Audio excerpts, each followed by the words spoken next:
शिरोळ येथील दसरा चौक परिसरातील नगरपालिकेच्या कचरा विलिनीकरण शेडमध्ये आढळून आलेल्या अज्ञात इसमाच्या मृतदेहाची ओळख अखेर पटली असून त्याचे नाव प्रवीण सुरेश चव्हाण उर्फ लमाण असं आहे। शिरोळ पोलिसांनी या प्रकरणी अकस्मात मृत्यूची नोंद केली आहे। घटनास्थळावरून मिळालेली माहिती अशी, दसरा चौक परिसरात शहरातील कचरा एकत्र करून त्याचं विलिनीकरण करून खत निर्मिती करण्यासाठी नगरपालिकेकडून शेड उभारण्यात आला आहे।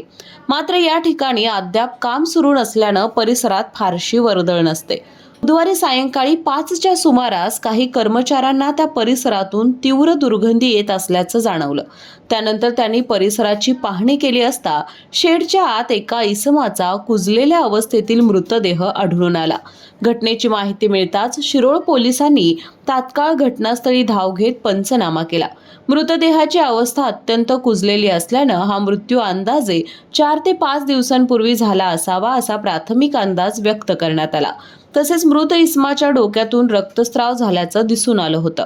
दरम्यान पोलिसांनी मृतदेह ताब्यात घेऊन ओळख पटवण्यासाठी तपास सुरू केला। तपासादरम्यान मृत इसमाची ओळख पटली असून त्याचं नाव प्रवीण सुरेश चव्हाण उर्फ लमाण वय 36 असं आहे। प्रवीण हा कोणताही व्यवसाय करत नसून त्याला दारूचं व्यसन होतं।